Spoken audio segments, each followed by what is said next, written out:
दोस्तों नमस्कार।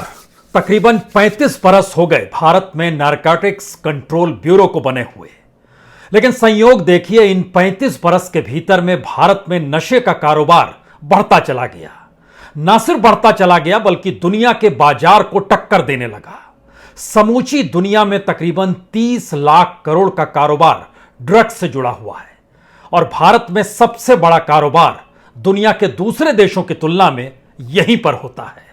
इसका कारोबार है तकरीबन 10 लाख करोड़ का और कहा गया था कि ड्रग ट्रैफिकिंग जो होती है उसको रोक देगी एनसीबी, लेकिन बरस दर बरस बीतते चले गए। इस देश में कारोबार बढ़ता चला गया, उसका उपयोग बढ़ता चला गया और एक के बाद एक जब यूनाइटेड नेशन की तरफ से भी आंकड़े जारी किए गए तो वो डराने वाले थे।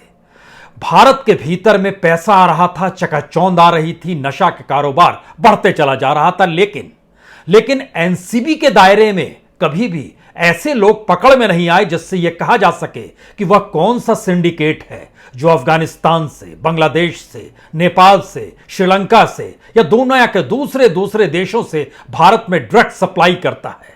उस सिंडिकेट पर हाथ डालने की परिस्थिति एनसीबी की बीते 35 सालों में कभी हो नहीं पाई। लेकिन इस दौर में 1 ग्राम, 2 ग्राम, 3 ग्राम, 5 ग्राम की परिस्थितियां लगातार पनपती रही, लेकिन इन सब के बावजूद भी भारत में अगर उपयोग बढ़ता चला गया तो भारत में दुनिया के दूसरे देशों की तुलना में कन्विक्शन रेट जो है वो सबसे कम है। आज इन बातों का हम जिक्र कर क्यों रहे हैं? जिक्र करने की जरूरत इसलिए है क्योंकि इस देश की अदालतों को कम से कम एक बार हर उस ऑर्गेनाइजेशन की कुंडली देखनी चाहिए जिसको लेकर उसका जन्म हुआ है और उसके बाद से क्या उसने उसी क्षेत्र में क्या क्या काम किए हैं। सवाल यह नहीं है कि मौजूदा वक्त में कुछ हो रहा है तो उसे माफ कर दिया जाए। सवाल यह है कि यह ताना बाना सिर्फ अपनी पहचान, अपने रुतबे, अपने दायरे और अपनी परिस्थितियों को विस्तार देने के लिए तो इस देश में नहीं होते हैं। यह इसलिए बड़ा महत्वपूर्ण सवाल है क्योंकि जब किसी भी देश में ड्रग्स का कारोबार 10 लाख करोड़ से ज्यादा का हो चला हो सालाना, तो ऐसे में किसकी कितनी कमाई होती होगी। और इस देश के भीतर में मनी लॉन्ड्रिंग भी जब ड्रग्स के कारोबार से जुड़ जाती हो तो हमें लगता है कि आज एक केस की तरफ ध्यान देना पड़ेगा। यह केस दरअसल एक क्रूज में मारे गए छापे को लेकर है और उस छापे में 11 लोगों को पकड़ा गया। 11 में से 3 लोगों को छोड़ दिया गया। क्यों छोड़ दिया गया, इसका कोई पुख्ता सवाल और पुख्ता जवाब आज तक निकल कर नहीं आया। जो एनसीबी की टीम गई वो सामान्य तौर पर कुछ लोगों को अपने साथ रखती है जिससे यह आरोप ना लगे कि किसी भी हालत में एनसीबी जानबूझ के कार्रवाई कर रही है। लेकिन संयोग ऐसा कि जो 2 लोग चेहरे सामने आए उसमें से एक बीजेपी का पदाधिकारी और दूसरा बीजेपी के करीबी नेताओं से करीबी रखने वाला। और इन सब के बीच राज्य सरकार जो कह रही है और केंद्र सरकार यानी देश के गृह मंत्रालय के तहत जो एनसीबी का अपने तौर पर बयान और टिप्पणियां हैं वह केंद्र के हक में है। और मौजूदा वक्त में हर कोई जानता है कि केंद्र सरकार और महाराष्ट्र सरकार की पटती नहीं है। तो क्या भारत के भीतर में कानून ऐसे ही चलता है? भारत के भीतर में वह नौकरशाह या वह अधिकारी अपने बॉस की आंखों में तभी चढ़ेगा जब वो बॉस के अनुकूल काम करने लगेगा। और भारत में बॉस का मतलब पॉलिटिशियंस होते हैं जो सत्ता में होते हैं। तो आइए जरा इन पन्नों को आज टटोल लिया जाए। बड़े महत्वपूर्ण पन्ने हैं ये, क्योंकि आज जब सुनवाई शुरू हुई अदालत के भीतर में, और ये पहली सुनवाई नहीं थी। पहली सुनवाई 3 तारीख को होती है, दूसरी सुनवाई 4 तारीख को होती है, तीसरी सुनवाई 7 अक्टूबर को होती है, चौथी सुनवाई 8 अक्टूबर को होती है, 5वीं सुनवाई 11 अक्टूबर को होती है और छठी सुनवाई 13 अक्टूबर यानी आज, और 7वीं सुनवाई कल होगी। तो कल भी हम लोग हो सकता है 12 बजे जुड़ जाएं या इस देश को एक नई खबर सुनने को मिल जाए कि दरअसल जिन्हें गिरफ्तार किया गया उन्हें वाकई जमानत दी जाएगी या नहीं दी जाएगी। क्योंकि जिन 3 लोगों को छोड़ दिया गया, क्यों छोड़ा गया बिना किसी कार्रवाई के, बिना उन पर किसी आरोप को लगाए हुए, इस सारी परिस्थितियों को लेकर अदालत को इन चीजों को देखना परखना चाहिए। लेकिन बहरहाल जो आज अदालत में हुआ उसमें सबसे बड़ी बात है कि नेशनल नारकोटिक्स ब्यूरो जो है भारत का, वो क्या कहता है। उसने बहुत साफ तौर पर 2 बातों का जिक्र किया। उसने कहा कि आरोपी अचित कुमार और शिवराज हरिजन ने आरोपी आर्य खान और अरबाज मर्चेंट को चरस की आपूर्ति की। और आर्यन और अरबाज एक दूसरे से जुड़े हुए हैं। और इसके ठीक पैरेलल में कहा, दरअसल आर्यन खान बड़ा प्रभावशाली है और यह सबूतों से छेड़छाड़ कर सकता है, और इस सबूतों से अगर छेड़छाड़ की जाएगी, अगर इसको छोड़ दिया जाएगा, तो आर्यन खान कितना प्रभावी है यह तो एक अलग बात है। उस बात पे हम आए उससे पहले एक दूसरा कमेंट सुन लीजिए जो एनसीबी की तरफ से दिया गया कि आर्यन खान विदेश के कुछ लोगों के संपर्क में थे जो ड्रग्स की अवैध खरीद के लिए अंतर्राष्ट्रीय ड्रग नेटवर्क का हिस्सा बना हुआ है। इस लिहाज से उसको यानी इंटरनेशनल ट्रैफिकिंग की बात को भी आज इससे जोड़ दिया गया। और इसमें एक दूसरी बात का जिक्र बार बार होते रहा कि आपने जिसे गिरफ्तार किया उसके पास से कुछ मिला या नहीं मिला। इस बात का जिक्र हर हियरिंग में निकल कर आया और हर हियरिंग के बाद यही कहा गया कि मसला कुछ मिलने का नहीं है, सवाल तो उस साजिश का है जो चैट की जाती है कोडवर्ड के जरिए। और चैट जब की जाती है तो वह एक अंतर्राष्ट्रीय नेटवर्क के मातहत होती है। जो ड्रग ट्रैफिकिंग का हिस्सा जो एनसीबी के दायरे में आता है उसके अपने प्रोसेस में लिखा हुआ है कि किस तरीके से उसको ड्रग ट्रैफिकिंग को रोकना है। और उसमें खास तौर पर जहां ड्रग सप्लाई हो रही है, ड्रग के साथ उसको पकड़ना है। और हमेशा आज तक यानी बीते 35 बरस में एनसीबी ने अपनी रिपोर्ट में इस बात का जिक्र बार बार किया है कि हमने कितनी बड़ी तादाद में कौन सा ड्रग्स पकड़ा है, उसकी कीमत कितनी है, और अंतर्राष्ट्रीय बाजार में भारत की एनसीबी अब कैसे दखल दे रही है और अंतर्राष्ट्रीय जांच एजेंसियों के साथ मिलकर कैसे काम करती है। यहीं से सबसे बड़ा सवाल शुरू होता है कि जो बात जिक्र की जा रही है उसमें भारत के उस क्रूज में से जो गिरफ्तारियां हुई हैं और जो सवाल अदालत के भीतर उठ रहे हैं, वो सारे के सारे सवाल उस दिमाग की उपज है जो दिमाग कहता है कि कुछ साजिश है, कुछ इंटरनेशनल ड्रग ट्रैफिकिंग के साथ जुड़ाव है, कोडवर्ड है, और इसी के जरिए हम सिंडिकेट तक पहुंच सकते हैं। 2 नाइजीरियन का नाम भी लिया गया। और भारत के भीतर का एक अनूठा सच है, नाइजीरियन का नाम जैसे ही आता है वो ड्रग ट्रैफिक के साथ आता है। दिल्ली में मौजूदा वक्त में लगभग 172 नाइजीरियन अलग अलग दौर में बीते 2 बरस के भीतर पकड़े गए और उसमें से लगभग 18 नाइजीरियन जेल में भी है। यही स्थिति मुंबई की है, यही बेंगलोर की है, यही जम्मू की है, यही चंडीगढ़ की है, यही अहमदाबाद की है और यही पटना की भी 3 नाइजीरियन पकड़े गए हैं। सवाल अब फिर इसके आगे का आता है, क्या सिर्फ नाइजीरियन नाम के शब्द अदालत को बताया जा रहा है कि यह एक इंटरनेशनल ट्रैफिकिंग का हिस्सा था जिस पे हमने पहली बार पकड़ बना ली है, या फिर इस देश के भीतर में जो शख्स प्रभावी होगा और अगर वो सत्ता के साथ नहीं खड़ा होगा और राजनीतिक सत्ताएं जब अपनी राजनीति को साधने के लिए किसी तरह का कोई टकराव कर रही होगी राज्य सरकार और केंद्र सरकार के बीच में, तो अधिकारी यह चाहेगा कि अपनी बॉस के अनुकूल ऐसी परिस्थिति को बनाया जाए जिससे वह खुश हो जाए। तो क्या वाकई एनसीबी के मौजूदा अधिकारी यही कर रहे हैं? क्योंकि इन 35 सालों की तमाम रिपोर्ट्स को जब आप परखना शुरू कीजिएगा तो उस रिपोर्ट में इस बात का जिक्र है कि हम औसतन कितना कुछ पकड़ते चले आए, इस देश के भीतर में कहां कहां क्या क्या उपजाया जाता है, चाहे वो ओपीएम का जिक्र हो, चाहे वो पॉपी का जिक्र हो, चाहे कैनबियस प्लांट का जिक्र हो, ये सारी चीजें की जाती है। हमें लगता है कि इसके साथ एक चीज आज आप और समझ लीजिए, पहले इस केस पर आने से पहले एनसीबी का अगर सबसे बड़ा आंकड़ा 2017 का निकल के आता है तो उसके इर्द गिर्द आप उससे पहले चले जाइए और उसके बाद चले जाइए। 2551 केजी अफीम उसने पकड़ी 2017 में।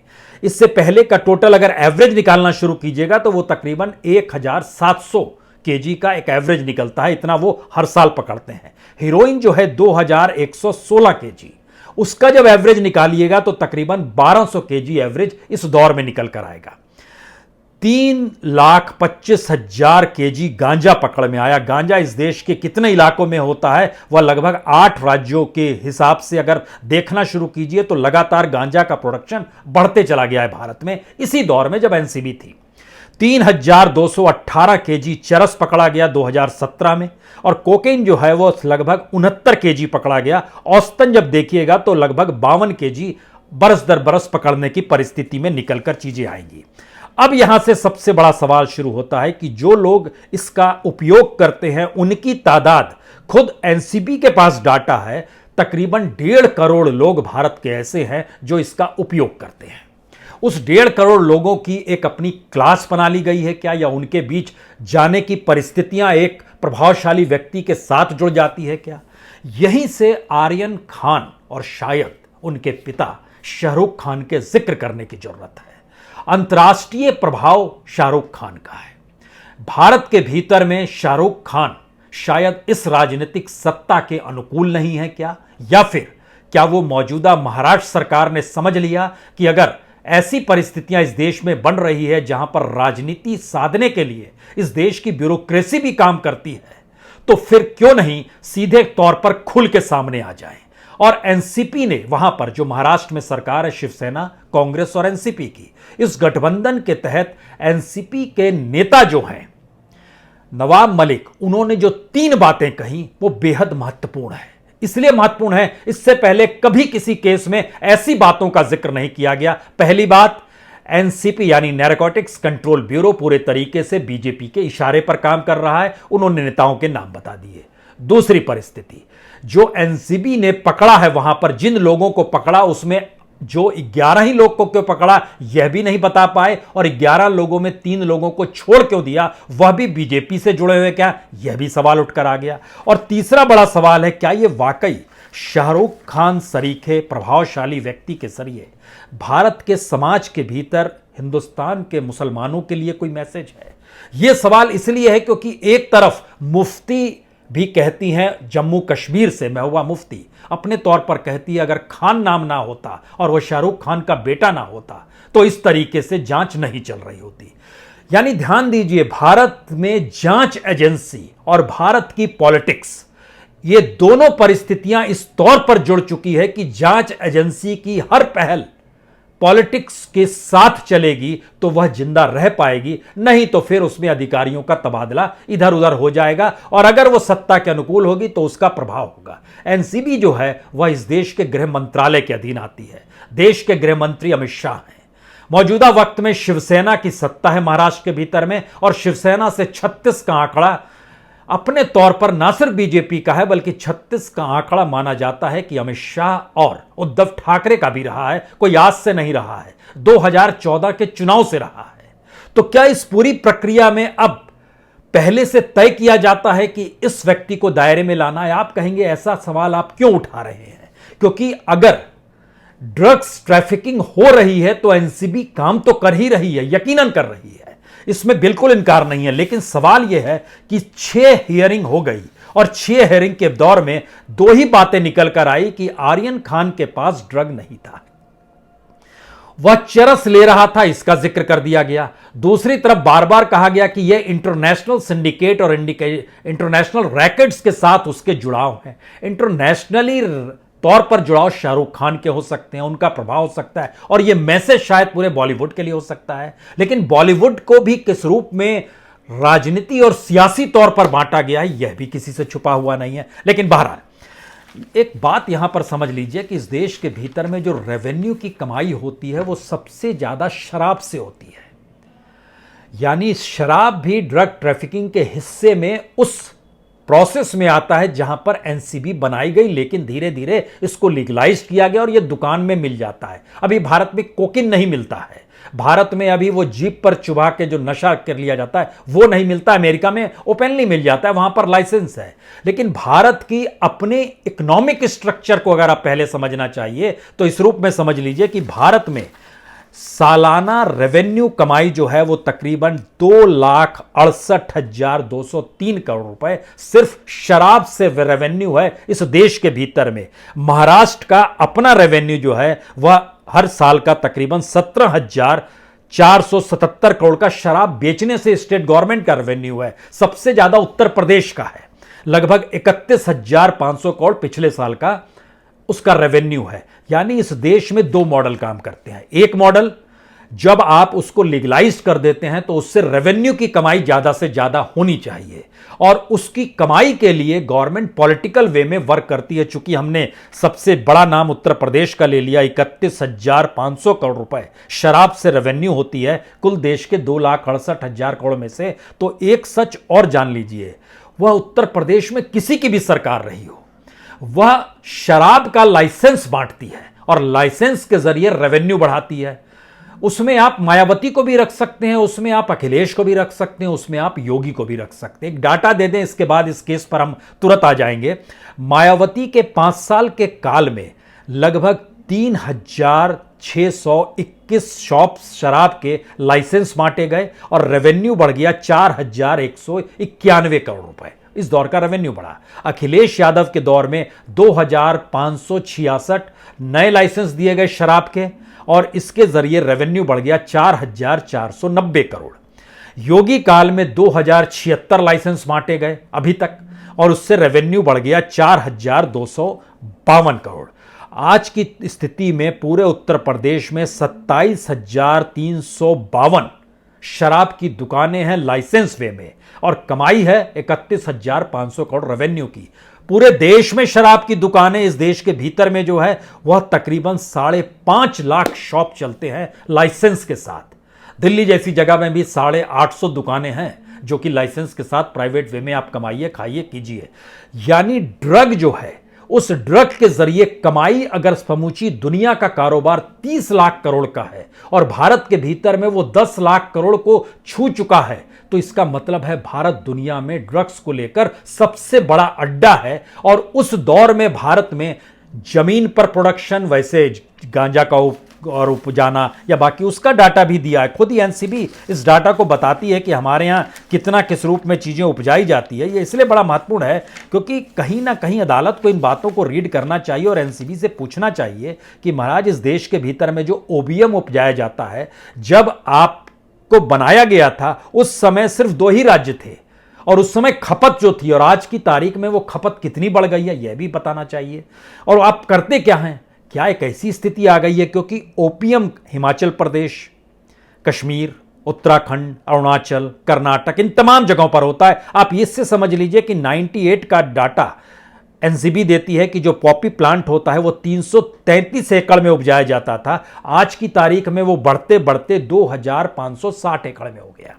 जो कैनबिस प्लांट होता है वो 627 एकड़ में उपजाया जाता था 1998 में, आज बढ़ते बढ़ते ये 5,620 एकड़ में।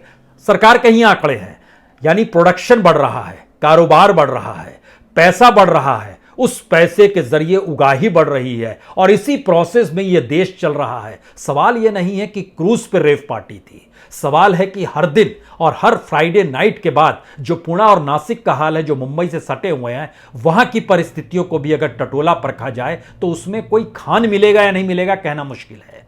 किसी सेलिब्रिटी को लिया जाएगा या नहीं लिया जाएगा कहना मुश्किल है। लेकिन एनसीबी के सामने इस देश के भीतर में लगभग उसके अपने मुख्यालय जहां पर हैं, जहां जहां इनके दफ्तर खुले हुए हैं, वहीं वहीं पर अगर वो छापा मारने की शुरुआत कर दे तो यकीनन भारत के भीतर में कई तरीके से उसको कब्जे में लिया जा सकता है, जिसको लेकर वो लगातार खोज रही है कि हम किस रूप में खोजें। क्योंकि अफगानिस्तान, पाकिस्तान, नेपाल, म्यांमार, इन जगहों से जो हीरोइन, कोकीन, मॉर्फिन आती है, इसके ड्रग्स का कारोबार सिर्फ बीते 10 साल के भीतर में 14 गुना अफीम बढ़ गया और 455% इनका उपयोग भारत के भीतर बढ़ गया। रुकता क्यों नहीं है ये?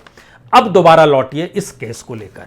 इस केस में सिर्फ 3 बातों पर एनसीबी टिकी हुई है। एक, आर्यन खान के कोई ना कोई संपर्क और उसकी जो चैट है वह कहीं ना कहीं उस सिंडिकेट से जुड़ती है जिस सिंडिकेट को पकड़ने के लिए एनसीबी को बनाया गया है। उस चैट के कोडवर्ड को वो डिकोड करना चाहती है, इसीलिए वो कह रहे। दूसरी बात, उसका आर्गुमेंट है कि चूंकि यह एक, शायद जो कहने की जरूरत नहीं है, शाहरुख खान का मतलब अंतर्राष्ट्रीय तौर पर उसकी एक पहचान है, भारत के भीतर भी वह, उसकी फैन फॉलोइंग जबरदस्त है, बॉलीवुड के भीतर उसका अपना कारोबार और उसकी अपने व्यक्तित्व तौर पर जो उसका नेटवर्थ है वो किसी भी बॉलीवुड के नायक से बड़ा है। सवाल यह है कि कोई व्यक्ति जब अपने आप में एक बिजनेस मॉडल के साथ खड़ा हो जाए और जो राष्ट्रीय और अंतर्राष्ट्रीय तौर पर परिस्थितियों को प्रभावित करने में लगा हो, तो वैसी परिस्थिति में अगर उसके परिवार का कोई शख्स कटघरे में आता है तो उसको साथ सौदेबाजी हो सकती है, उसके साथ बार्गेनिंग हो सकती है, उसको थ्रेट दिया जा सकता है, उसको आने वाले वक्त में किस दिशा में जाना है यह बताया जा सकता है। क्या ये सारी परिस्थितियां एक साथ चल रही है? अगर आप नवाब मलिक के हिसाब से समझिए, या फिर महबूबा मुफ्ती के मिजाज से समझिए, या राजनीतिक तौर पर समझिए, तो फिर आपके सामने 3 मैसेज निकल कर आएंगे। इस देश के भीतर में वैसे लोगों को कटघरे में खड़ा करने की कोशिश सत्ता अपने तौर पर करती है, क्योंकि 2014 के बाद लगभग 94 सेलिब्रिटीज पॉलिटिशियंस के घर पर ईडी पहुंची, आईटी की रेड हुई। उसके बाद उसमें से सिर्फ 6 लोग पे हाथ ही कुछ निकल पाया, लेकिन वह भी छूटे हुए हैं, किसी के हाथ में कुछ नहीं आया। यानी ईडी और आईटी का उपयोग कैसे किया जाता है? नया एनसीबी जुड़ गया है, जो नैर्कोटिक्स डिपार्टमेंट है वो जुड़ गया है। तो क्या यह माना जाए इस पूरे प्रोसेस में 2-3 बातें खुले तौर पर हो रही है इस देश के भीतर में। राजनीतिक सत्ता के अनुकूल इस देश की सेंट्रल एजेंसी काम करेगी। उस राजनीतिक सत्ता के खिलाफ अगर स्टेट खड़ा है तो वहां पर स्टेट के मंत्री खुले तौर पर उस एजेंसीज का विरोध करेंगे। और इन सब के बीच जो पूंजी का पूरा प्रभाव होगा, वह पूंजी का प्रभाव इतना जबरदस्त होगा कि उसके जरिए अपनी नेटवर्किंग को बढ़ाने की स्थिति में कोई ब्यूरोक्रेट भी आ सकता है, कोई अधिकारी भी आ सकता है, कोई जांच एजेंसी भी आ सकती है। क्योंकि 1985-86 में जब शुरू किया गया था एनसीबी, तब इसमें काम करने वाले लोग तो सिर्फ 25 थे। आज की तारीख में इसमें 1001 लोग कर्मचारी काम करते हैं, यानी 1000 से ज्यादा कर्मचारी हैं। देश के अलग अलग हिस्सों में इसका हेडक्वार्टर है, जो हम आपसे जिक्र करना चाह रहे थे। अगर वो उन्हीं जगहों पर कार्रवाई शुरू कर दे और सिर्फ उन जगह पे जहां जहां इसके दफ्तर खुले हुए हैं, उसको सिर्फ अदालत यही टास्क दे दे कि जहां आपके दफ्तर हैं, मैक्सिमम स्ट्रेंथ है, आपको वहां पर पुलिस की मदद मिल जाएगी, आप छापे मारिए और वहां पर ड्रग ट्रैफिकिंग और ड्रग के उपयोग को रोक डालिए। अब आप सुनिए कौन कौन सी जगह पर है। मुंबई, दिल्ली, बेंगलोर, कलकत्ता, चेन्नई, जोधपुर, चंडीगढ़, जम्मू, अहमदाबाद, गुवाहाटी और पटना। इन जगहों पर एनसीबी के दफ्तर काम करते हैं और इन जगहों पर भारत के भीतर में जो 10 लाख करोड़ का पूरा कारोबार सालाना जो डाटा निकल कर आता है, उसमें से लगभग 8 लाख करोड़ यहीं पर खेल होता है। क्यों चल रहा है ये खेल? अदालत को ये पूछना चाहिए, और पूछना इसलिए चाहिए क्योंकि आखिर में मकसद तो इस देश में ड्रग के ऊपर प्रतिबंध लगाने का ही है ना। क्योंकि लाखों की तादाद में ड्रग से मौतें हो जाती हैं और लाखों की तादाद में लोग ड्रग को उस देश के भीतर में उसको शून्यता में ले जाते हैं, यानी उनकी उपयोगिता इस देश को डेवलपमेंट को लेकर खत्म हो जाती है। और खास तौर से युवा पीढ़ी उसकी गिरफ्त में चलती चली जा रही है। और युवा पीढ़ी के भीतर भी नया एक डाटा निकल कर आया, ये बहुत हैरान करने वाला है। All India institute of medical science का, जो पंजाब पे अपने तौर पर जब काम कर रही थी कि पंजाब में जब उड़ता पंजाब का जिस दौर में चल रहा था पिछले इलेक्शन के दौर में 2017 में, तो उसने रीड करना शुरू किया। वहां की एक कमेटी ने रीड किया।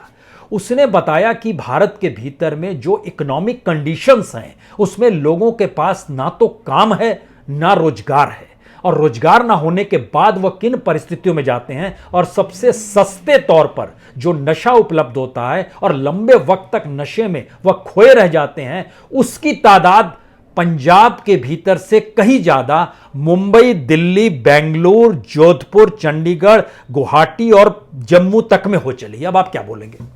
यह अगर एम्स का डाटा है, तो इन सारी परिस्थितियों में सवाल सिर्फ इतना है, यह हर कोई समझ रहा है, जान रहा है कि जिस सिंडिकेट को पकड़ना चाहिए वहां एनसीबी हाथ क्यों नहीं डाल पाती है। और जिस सिंडिकेट से जोड़कर आर्यन को लेकर सवाल उठा रही है, उसमें सवाल यही है कि उनके पिता शाहरुख खान है। और इस देश के भीतर में राजनीतिक सियासत ने भारत में किस तरीके से धर्म के नाम पर लोगों को बांटा है और इस देश के मुसलमानों को हाशिए पर ढकेल दिया है, यह भी कोई छुपा हुआ सच नहीं है। यह सब कुछ आंखों के सामने है। तो क्या वाकई इस केस के जरिए 3 बातें निकल कर आ रही है? केंद्र की राजनीति हर उस परिस्थिति को अपने दायरे में लेकर आएगी जो उसके खिलाफ है। सियासत के अनुकूल इस देश की जांच एजेंसी काम करेगी, जिससे वह आगे बढ़ सके, उसके अपने अधिकारियों का मान सम्मान अपने बॉस की नजरों में ऊपर हो जाए। और तीसरी बड़ी बात, जो लोग प्रभावित, जो प्रभाव डालते हैं, जिनका समाज में एक रुतबा है, जिन्होंने अपनी मेहनत मशक्कत से अपने क्षेत्र में प्रोफेशनलिज्म के जरिए ही आगे बढ़े हैं, वह कम से कम इस सत्ता का साथ दें, अन्यथा उनको कटघरे में खड़ा कर दिया जाएगा। बहुत बहुत शुक्रिया, बहुत बहुत शुक्रिया।